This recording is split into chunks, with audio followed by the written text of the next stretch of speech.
Pakistan versus England का चौथा दिन भी खत्म हो चुका है और कल जो हम बात कर रहे थे कि इंग्लैंड के हाथ में 70% मैच है, वो आज 100% हो गया है। कल आई थिंक मुझे लगता है कि पहले घंटे में मैच खत्म हो जाएगा और मुझे कोई उम्मीद नहीं है। सलमान खड़ा हुआ है अमन जमाल के साथ।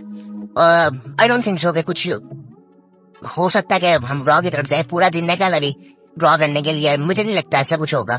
सो खैर, अब ये वीडियो ना मैं दूसरी दफा बना रहा हूँ। पहली दफा वो टेक्निकल इशू की वजह से वो रिकॉर्डिंग रुक गई थी, जिसकी वजह से मुझे दोबारा ये करनी पड़ रही है। वरना उस पर मैं आई थिंक वो जो कहते हैं ना इनिशियल फर्स्ट रिएक्शन जो आपका होता है वो सबसे जबरदस्त होता है।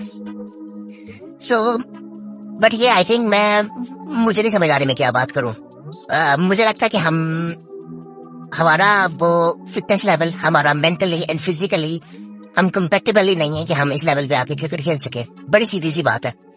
पहले तो हमने उनसे ना 800+ रन्स खाए हैं और ये पिच वाले एक्सक्यूजेस मैं इसको बिल्कुल भी नहीं मानता। आप बॉलर किस चीज के हो फिर? ठीक है, हमारे बॉलर्स एक्सक्यूज कर रहे हैं, कोई इतनी बातें करता जितनी हम लोग करते हैं। हमारे घर की पिचेस है ना, आप बना लेते उस तरह की पिचेस। ठीक है, जो देखा पिचेस हम बना रहे हैं, हमारा होम सीरीज है हमारी और एक्सक्यूजेस भी हमारे, ऐसे होता नहीं है। खैर फिलहाल जो रूट ने 300 करते करते वो भी बेचारा रह गया और आई थिंक मुझे लगता उनका दिल भी नहीं कर रहा था कि यार हम इनके खिलाफ करेंगे। क्या यार, वो ऊपर से हैरी ब्रू पे 300 किया, उसकी कोई सेलिब्रेशन नहीं थी कि क्यों ये वो उसकी कोई सेलिब्रेशन नहीं थी कि इनके खिलाफ मैंने किया। तो और मुझे लगता है कि ये उनके लिए कोई तरह डिफिकल्ट भी नहीं होगा। ये इतने इजी थे रन्स करने। सो पता नहीं मुझे क्या है। और ये आई थिंक वो आउट हुए, जिस तरह मैं पहले पाकिस्तान की बात कर रहा था ना कि पाकिस्तान भी आउट हो रहा है, वो आउट कर नहीं रहे थे, इसमें भी ऐसा ही हुआ कि वो भी आउट हुआ है। वो उनका आई थिंक टाइम पे उनके 3 आउट थे, 700-750 पे उनके 3 आउट थे। वो थक के वो आई थिंक वो गिरने वाले हो गए थे, तब वो जाके वो आउट हुए खुद। और जो रूट भी इस तरह से आउट हुआ है कि वो थक गया था, अभी भी बॉल पे वो आया नहीं, लेट आया, सो वो LBW हो गया वो। उसके बाद हैरी ब्रूक था, वो बेचारा उसका भी टॉप है, पहले टॉप एज लगा तो वो आउट हो गया और वो थक चुका था। 317 रन उसने मारे तकरीबन 100 के स्ट्राइक रेट से। और इनका सबसे कम स्ट्राइक रेट आपको पता है कितना है? 70 का। जो रूट का सबसे कम है ये, 300 मारा है 100 के स्ट्राइक रेट से हैरी ब्रूक ने। और इसको भी 4 दिन हो गए दुनिया क्रिकेट में आए हुए। PSL में पहला मैच खेला था, उसके बाद ये इंग्लैंड टीम में सिलेक्ट हुआ था। PSL में जब आया था तब ये लाइमलाइट में आया था और उसके बाद ये PSL नहीं खेला था, इसको मौका ही नहीं मिला। PSL ने तो काफी बुलाया, ये आया ही नहीं वापस। इसको पता था कि इधर आके मैंने क्या करना है। उसको उसने IPL खेला, उसने इंग्लैंड के सारे मेन मैचेस वो खेलता है। अब आई थिंक मेन प्लेयर भी है उनका, कैप्टनसी भी कर चुका वेरी सीरियसली। और आने वाले टाइम में अभी जिस तरह हमें लगता भी है, उसकी क्लास लगती भी है कि वो हर तरह से कैपेबल है और हर तरह की गेम खेल सकता है, हर तरह के स्ट्राइक रेट से खेल सकता है। खैर उसके बाद क्या कहते हैं, उन्होंने हमें 800+ मारा और उन्होंने फिर डिक्लेयर कर दी। डिक्लेयर भी उन्होंने क्या की कि उनको पता था कि वो थक गए हुए, तो बस कर दे हम, वो तरह से आदि उन्होंने की होगी। और एक और चीज देखने वाली है कि अच्छा 150 ओवर हमने भी खेले, 150 ओवर उन्होंने भी खेले। हमने 556 किया था, उन्होंने 823 की है, तकरीबन 5.5 की स्ट्राइक रेट से। तो बस यहाँ से अंदाजा लगा लेंगे हम कहाँ किस लेवल पे खेलते हैं क्रिकेट। उसके बाद हमारे बॉलर्स, स्कोर कार्ड तो मुझे लगता है मुझे बताने की जरूरत भी नहीं है क्योंकि ये कोई डिजर्विंग ये चीजें नहीं थी। नसीम शाह ने 2 आउट किए, 5 की इकोनॉमी से उसने भी रन दिए। शाहीन शाह अफरीदी ने 1 आउट किए, 120 रन दिए, तकरीबन उसकी भी 4.5 की स्ट्राइक इकोनॉमी थी। उसके बाद 2 आउट किए साइम अयूब ने, उसने तकरीबन 7.5 की स्ट्राइक रेट से 7.5 की इकोनॉमी से रन दिए उसने। 100 उसने भी खाया 14 ओवरों में और वो भी इस तरह से बॉल कर रहा था कि बाकी मर चुके हुए थे। और अबरार अहमद साहब आज हॉस्पिटल है, वो अबरार अहमद 250 रन खा के वो हॉस्पिटल बैठा हुआ है इस वक्त। ये चीजें हमें पता होनी चाहिए और उसका एक बॉल टर्न नहीं हुआ। सो बाकी हम आमिर जमाल ने 1 आउट किया, आगा ने 1 आउट किया, जो रूट को उसने आउट किया था। और बाकी ये कोई ऐसा नहीं है कि जिसके बारे में बात कीजिए। और उसके बाद फिर अब्दुल्ला शफीक भी पहली बॉल पे आउट हो चुके थे और वो उसी तरह से आउट हुए जिस तरह वो पहले होते रहे हैं। उनको समझ नहीं आता कि उस बंदे ने प्रॉपर कोई ऐसा बॉल नहीं था, उसने एक्स्ट्रा ओवर नहीं बॉल नहीं कर दिया था वॉक्स ने किसी वो खेला ही ना जाए। और वो बिल्कुल वो पहली बॉल में आउट हुआ। बिल्कुल आई थिंक वो ये मेंटली तौर पर इस काबिल ही नहीं है, मैं इस चीज को बिल्कुल समझता हूँ। और उसके बाद साइम अयूब इतनी फजूल शॉट खेल के आउट हुआ था वो शॉट अगर भाई तू खड़ा किस तरह से हुआ है और फिर तू शॉट क्या खेल रहा है। एक तो ये ना हाफ शॉट पर इसको अभी तक समझ नहीं आ रही, और इसको जितने मौके मिल चुके हैं ना, मेरा ख्याल है हिस्ट्री में किसी को मिले नहीं होंगे ये मौके।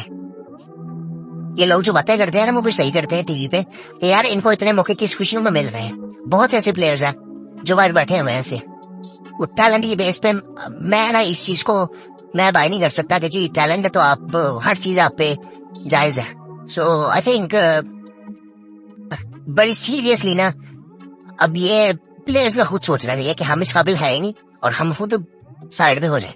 शान मसूद साहब भाई वो भी जल्दी आउट हो गए थे बिल्कुल। वो आई थिंक एक उनका पहले कैच भी छूटा जो कि मुश्किल था, लेकिन वो सॉफ्ट डिस्क में उनका हुआ, बिल्कुल आराम से हो गए थे। और वो भी उसके बाद बाबर आए। यार बाबर जिस तरह आउट हुआ है ना, उसका आउट होना इस पिच पे एटलीस्ट नहीं बनता था।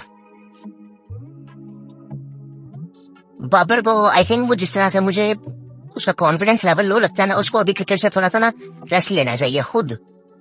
ये ना हो कि उसको जलील करके टीम या कोच बाहर निकाले, उसको खुद रेस्ट लेना चाहिए। और आई थिंक उसको कुछ अच्छा क्रिकेट खेलनी नहीं चाहिए, जरा दूर हो, थोड़ा सा फ्रेश हो गए, थोड़ा सा वापस आए। आने वाले टाइम में बड़ी सीरीज हमने खेलनी है, पता नहीं। और ये कहीं लगता है कि यार ये ऐसे जाया ना हो जाए पूरा।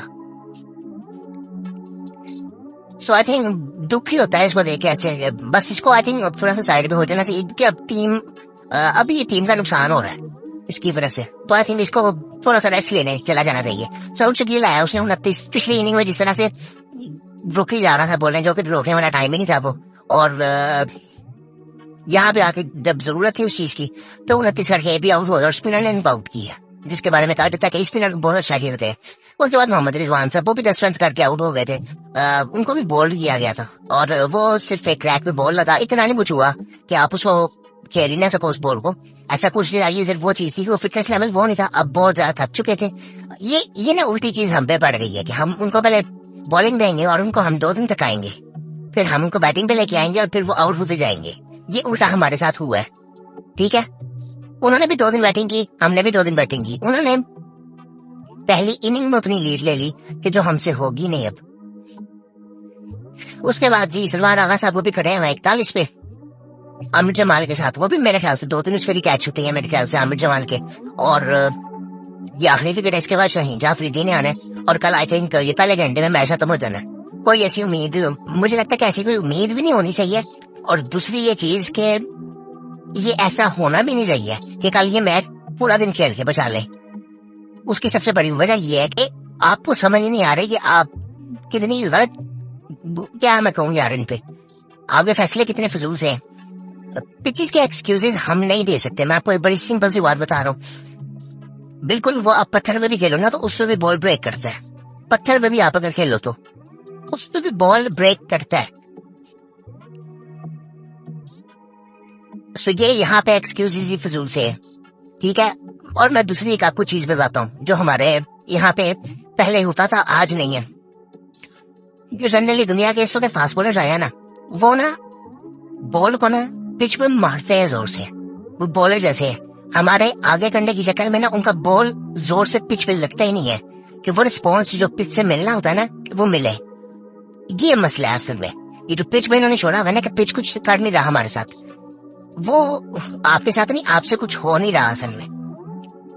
आप नसीम को देखें, इकोनॉमी उसकी भी बड़ी गंदी थी, लेकिन उसको थोड़ा सा ना वो बेहतर बॉलिंग कर रहा था फिर भी, क्योंकि वो बॉल को जमीन पे मारता है जोर से। और इन सब की आपको पता है ये जो हम बात कर रहे हैं ना कि ये पेस लो हुई है, मैंने आज नोटिस किया कि आप अगर ये नसीम की बॉडी इस वक्त देखे ना, वो पहले जब ये इंजरी से पहले था, इसका आई थिंक मसल लूज बहुत ज्यादा हुआ है।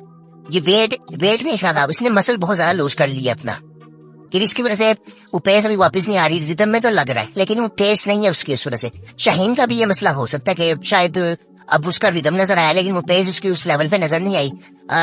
सो ये मसल, अब ये वाली जो बातें हैं ना, ये इनको पता ही नहीं है कि मसल बिल्ड कैसे करना है, उसको फिर मेंटेन कैसे करना है। बड़ी ये फजूल सी चीजें हैं जो आई थिंक इस लेवल पे आके हमारे प्लेयर्स को ये चीजें पता नहीं है। और आमिर जमाल, वो मुझे समझ नहीं आ रही, वो 120-22 पे बॉल कर रहा था। उसने स्टार्ट तो आई थिंक पहले इनिंग में किया था, पहले इनिंग में कह रहा हूँ, अच्छा एक ही इनिंग उन्होंने खेल लिया। वैसे देखें अभी ये देखें, इतना टाइम हो गया कि हमें लग रहा है कि उन्होंने दूसरी इनिंग भी खेल ली है। उसने जब स्टार्ट की थी तो उसने वो 135-36 पे की थी। आर फिर जब बॉलिंग स्टार्ट की थी वो 122-125 पे बॉल कर रहा था आमिर जमाल। उसके बाद अब इस वक्त अगर पाकिस्तान की बैटिंग देखें, अब्दुल्ला भी आउट हो चुके हैं, सब आउट हो चुके हैं। आई थिंक मुझे नहीं समझ आ रही कि क्या करें। मुझे लगता है कि हमारा फिटनेस लेवल तो बिल्कुल भी नहीं है। वो गोरे ठंडी जगह से आए हुए हैं और उन्होंने आज 2 बंदों ने तकरीबन 300 हमें मारा है ईच। ब्रूक ने 317 पे आउट हुआ, वो रूट भी 300 करता करता आउट हुआ है। वो थक चुका था अब, और उनकी कोई सेलिब्रेशन नहीं थी कि हम 300 भी पहुंचे। उनको पता कि हम खेल किन के खिलाफ रहे हैं, ये कम्पीट कर ही नहीं सकते हमसे। सो ऐसे लग भी रहा था, और हमने जिस तरह से बैटिंग की है, जिस तरह से बॉलिंग की है, सो आई थिंक कल पहले दिन कह रहा हूँ, कल पहले घंटे में मैच खत्म हो जाना और हो जाना चाहिए, ताकि इनको थोड़ी सी, मुझे समझ नहीं आ रही कि इनको बिस्ती फील नहीं हो रही यार अब। और ये अब आई थिंक अब बड़ा सीरियसली सोचना चाहिए। इशू करा हमने अभी पहले टेस्ट का स्क्वाड अनाउंस किया। जनरली ऐसे होता है कि पूरी सीरीज का ही होता है, लेकिन वो इसलिए करते हैं कि अगर कोई चेंजेस हमें करने पड़े तो वो चेंजेस की जरूरत है। आप इन बॉलर्स को साइड पे करें, ये जितने सीनियर है ना 4-5, इनको साइड पे करें, इनको रेस्ट लें। अभी कोई जरूरत नहीं है, हम पहले भी हार रहे हैं, बाद में भी हार जाएंगे, वो नए प्लेयर से तो कोई मसला नहीं है। कामरान गुलाम को भी इसमें डालें, मीर हमजा बाहर क्यों बैठा मुझे नहीं समझ आती। इनमें से कोई टेस्ट क्रिकेट नहीं खेलता डोमेस्टिक में, 4-डे क्रिकेट कोई नहीं खेलता। सो ये पता नहीं अभी कर क्या रहे हैं ये। इन्होंने मेरे ख्याल से जब से पाकिस्तान टीम है इन्होंने खेली नहीं है। सो आई थिंक इनको रेस्ट दे देना चाहिए, रेस्ट नहीं देना चाहिए इनको। कहना आपको ड्रॉप कर रहे हैं, अब परफॉर्म करोगे तो डोमेस्टिक में जाके तब भी आओगे वापस। और बाकी आई थिंक मुझे नहीं समझ आ रही कि मैं क्या बात करूं। ये फिजूल सी ये चीजें रिपीट हो रही हैं। ये कोई ऐसी बातें नहीं होती कि हम मतलब फॉर एग्जांपल इतनी प्रिडिक्टेबल ये चीजें हो चुकी। पहले पाकिस्तान टीम के बारे में बात की जाती थी कि इनको प्रिडिक्ट किया नहीं जा सकता, बहुत अनप्रिडिक्टेबल है ये। लेकिन अब ऐसे है कि आप बिल्कुल प्रिडिक्ट कर रहे हो कि अभी पहली इनिंग में ऐसा होगा, दूसरी इनिंग में ऐसा होगा, तीसरी इनिंग में ये अपने ऐसे ये हाल करेंगे, और चौथी इनिंग की बारी नहीं आएगी, और वो चौथी इनिंग से दूसरी टीम की होगी, टीम की बारी और एक इनिंग से हम हारेंगे। सो अब ये वैसे बिल्कुल हो रहा है। और आई थिंक मुझे नहीं लगता कि मुझे इन पे इतने कई दफा लगता है कि यार हम अपनी मेंटल हेल्थ इनके लिए खराब कर रहे हैं। इतनी क्रिकेट दुनिया में होती है, इनको फॉलो करके अपनी मेंटल हेल्थ खराब करनी है। सो आई थिंक क्या मुझे तो गुस्सा जा रहा था जब मैं इस वक्त मैच देख रहा था ना, और पहले मेरा दिल किया कि मैं मैच के फौरन बाद बना दूं वीडियो, और फिर मुझे लगा कि यार उस वक्त आई थिंक वो थोड़ा ज्यादा हो जाना था। फिर मैंने कहा आराम से बनाएंगे बाद में, और थोड़ा टाइम ठहर के। बाकी आई थिंक मुझे ऐसी कोई उम्मीद नहीं है आने वाले टाइम में भी इनका फिटनेस लेवल वो है ही नहीं, बड़ी सिंपल सी बात है। और उसकी या इस मैच से ना हमें एक चीज सीखनी चाहिए कि अब हमें ना पहले बैटिंग नहीं करनी। उसकी वजह आपने आज देख ली है कि पहली बैटिंग करके हम स्कोर तो कर लिया, लेकिन वो अगले डे में उसे डबल आगे स्कोर किया सेम नंबर ऑफ ओवर्स खेल के।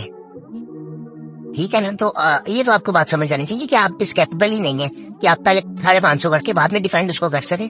सो ये बिल्कुल नहीं हो सकता, और मुझे लगता है हम टेस्ट क्रिकेट खेलने के कैपेबल नहीं है इस वक्त, जो हमारी सूरत हाल चल रही है। और उनके इस तरह के बॉलर्स नहीं है वो कि वो आके जितने आपकी रेपुटेशन आपके बैट्समैनों की कि उनको आप आउट कर सके, वो डिसेंट नॉर्मल बॉलर्स है।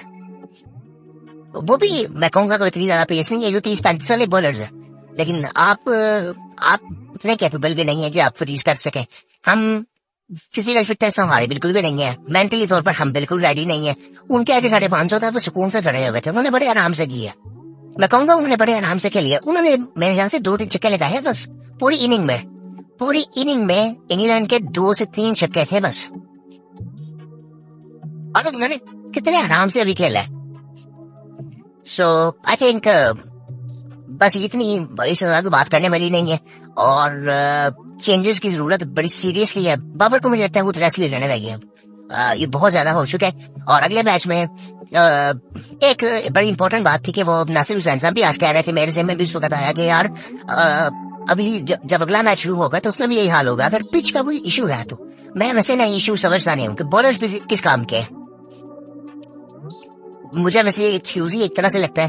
ठीक है, बिल्कुल फैट होता है, विकेटें आजकल होती हैं, अभी पाकिस्तान में मोस्टली होती हैं, लेकिन फिर भी बॉलर्स का भी कुछ काम होता है आई थिंक। सो वो भी कह रहे थे कि इसी पिच पे अगला मैच शुरू करवा देना चाहिए था, कहना फिर आने वाले टाइम में कुछ ब्रेक मिलना शुरू हो, बॉलर्स को कुछ हेल्प मिले, जो कि मेरे जहन में आ रहा था। तो बाद में नासिर हुसैन साहब ने भी ये बात की जब, तो पता नहीं है वैसा होता है कि नहीं होता। और बाकी आई थिंक मुझे कोई उम्मीद नहीं है कि पाकिस्तान ऐसा कुछ करेगा। मुझे लगता है अपनी वो उनकी, और ये मैं उनको बता दूं, हम जो मेन बॉलर्स नहीं है अभी, आर्चर और वुड नहीं खेल रहे, ठीक है ना। तो ये चीजें अभी हमें समझनी चाहिए। सो जो हमारा हाल हो रहा है, और अभी अगले मैच में बेन स्टोक्स ने वापस आना है, पता नहीं वो खेले, वो कहेगा यार मैंने इनके खिलाफ खेल लिया। सो बाकी आई थिंक यार कल बात करेंगे, देखेंगे किस तरह से हम हारते हैं। आई थिंक कल तो आई थिंक वीडियो में जल्दी बना दूंगा, क्योंकि मैच ही जल्दी खत्म हो जाएगा। सो फिर आपसे मुलाकात होती है तब।